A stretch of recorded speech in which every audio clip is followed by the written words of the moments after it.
बड़ी खबर आपको बता दें, इजरायल पर ईरान ने सेजिल मिसाइल दागी है। ये बड़ी जानकारी सामने आ रही है। तो सेजिल मिसाइल से इजरायल पर हमला किया है। ईरान लगातार कोशिश कर रहा है ज्यादा से ज्यादा नुकसान पहुंचाने की इजरायल पर। और मारक क्षमता की अगर हम बात करें इसकी तो 2000 से 2500 किलोमीटर है। मीडियम रेंज बैलिस्टिक मिसाइल है जिसको की लॉन्च किया गया है और ये तस्वीरें आपको हम दिखा रहे हैं जो कि दागी गई है इजरायल के ऊपर। दोनों तरफ से फुल थ्रॉटल अटैक समझा जा रहा है कि इस वक्त जारी है। लेकिन ये वॉर का अगला फेज क्या होगा? क्या किसी तीसरे देश की इसमें एंट्री हो सकती है? जैसे कि संभावनाएं जताई जा रही है डोनाल्ड ट्रंप के बयानों के बाद कि अमेरिका प्रत्यक्ष तौर पर इस पूरे वॉर लाइक सिचुएशन में एंट्री कर सकता है। लेकिन कर्नल चौबे, मेरा एक सवाल भी है कि अगर किसी भी देश की एंट्री यहां पर होती तो क्या स्ट्रेट ऑफ हॉर्मज जो है, जो कि एक सबसे बेहतर रास्ता है पूरे ऑयल को लाने के लिए, क्या उसके ऊपर ईरान फिर कोई रोक लगा सकता है? वहां पर कोई अड़चन पैदा कर सकता है? तब तो उसके पास आजादी होगी कि भाई तीसरे देश की एंट्री हो चुकी है तो मेरे पास पूरा अधिकार है अपनी संप्रभुता का और अपने अधिकार का इस्तेमाल करने के लिए। देखिए अनंत जी, मेरी सोच ये है और मैं अपनी थ्योरी पर अभी भी कायम रहूंगा कि 3 एयरक्राफ्ट उड़े हैं। नेगोशिएटिंग टीम जो है वो मस्कट जा रही है।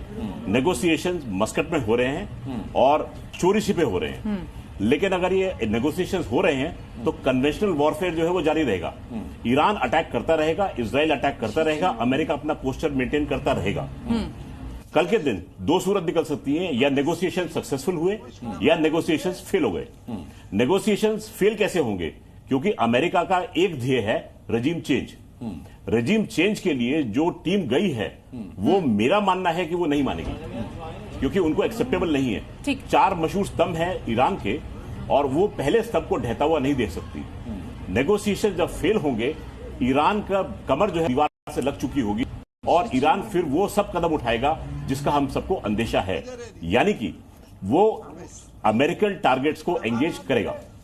अमेरिकन टारगेट्स को एंगेज कर, जैसे आपने गल्फ ऑफ हॉर्मुज की बात की, उसको ब्लॉक करने की चेष्टा भी की जा सकती है। जैसे ही पहला अमेरिकन टारगेट एंगेज होगा, जो डिएगो गार्सिया में बैठे हुए 6 B-2 बॉम्बर्स हैं और 4 B-52 हैं, 2 मिसूरी से उड़ के वहां पे जा रहे हैं रिप्लेस करने के लिए वहां को, वो उड़ेंगे और वो पाकिस्तान में आके अपने आप को जमाएंगे। ठीक है सर, लौटेंगे आपके पास। नीरज लगातार हमारे साथ जुड़े हुए हैं। नीरज, हमने देखा था जब यूक्रेन रशिया का वॉर हुआ था किस तरह से ह्यूमैनिटेरियन कॉरिडोर जो है वो खोल दिया गया था और भारी संख्या में अगर मेडिकल स्टूडेंट्स की बात करें तो उनको निकाला गया था यूक्रेन से सुरक्षित। इस वक्त कितना समय लगेगा और कितने समय में जानकारी मिल रही है कि जो छात्र हैं वो यहाँ पर पहुंचेंगे और क्या संख्या बल, कितनी इन स्टूडेंट्स की संख्या होगी और कहाँ कहाँ कौन कौन से इलाके के इस छात्र है? कुछ जानकारी आपके पास? देखिए शिवांगी, जो कि बताया जा रहा है कि करीब 10,000 ऐसे भारतीय नागरिक हैं जो कि ईरान में फंसे हुए हैं और शुरुआती दौर में जिस तरीके से करीब 110 ऐसे छात्र हैं जिनको कि रेस्क्यू कर करके भारत लाने की जो तैयारी है वो की जा रही है। और वहीं इसी के साथ ही अभी जो कि यहाँ पर हालात देखेंगे, जो कि मैं मौजूद हूँ, IGI एयरपोर्ट है दिल्ली का, यहाँ पर मैं मौजूद हूँ और यहाँ तमाम जो सिक्योरिटी फोर्सेज हैं उनसे भी मेरी बात हुई थी। उनका कहना है कि अंदर जो कि तैयारियां हैं वो की जा रही है, लेकिन जिस तरीके से अभी जो बाहर के हालात हैं वो सब कुछ नॉर्मल है। और ये जानकारी है कि आर्मेनिया को ही चुनने का सबसे बड़ी वजह यह है कि हमारे जो कि भारत के जो संबंध हैं आर्मेनिया से वो बहुत अच्छे रहे हैं और इसी वजह से जो है आर्मेनिया जो देश है उसके जो तमाम जो कि ईरान के जो कि बड़े शहर हैं उसका जो पॉइंट है उसके साथ में जो कि आर्मेनिया है वो बिल्कुल नजदीक पड़ता है। और इसी वजह से जो कि सरकार ने चुना है कि आर्मेनिया से मदद लेने के बाद में वहीं से ही सभी छात्रों को सकुशल जो है भारत लाने की जो कि तैयारियां हैं वो की जा रही है।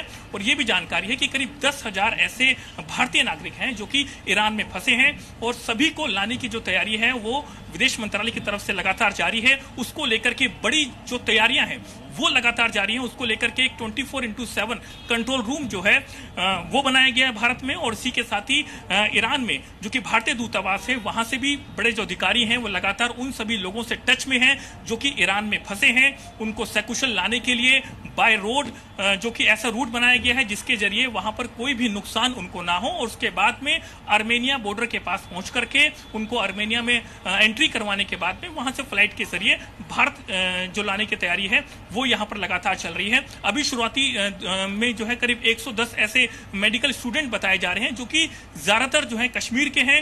और इसी के साथ ही जिस तरीके से छात्रों ने बताया था उनके तमाम वीडियो सामने आए थे कि अभी बहुत से ऐसे स्टूडेंट हैं जो कि वहां पर हैं जो कि मेडिकल की पढ़ाई करने के लिए वहां पर गए थे, पिछले कई सालों से वहां पर रह रहे थे। उसके बाद में जैसे कि हालात लगातार बिगड़ते हैं और सब कुछ वहां पर जो उनके पेरेंट्स हैं वो भी यहाँ पर चिंता में आ जाते हैं। उसके बाद में भारत सरकार जो है वो तुरंत एक ऑपरेशन चलाती है जिसको नाम देती है ऑपरेशन सिंधु। और उसके बाद में लगातार भारत की कोशिश यही रहती है कि सभी नागरिकों को सकुशल जो है वो भारत लाया जाए। उसी तर्ज पर ये ऑपरेशन सिंधु भी जो है वो चलाया गया है ताकि सभी भारतीयों को सुरक्षित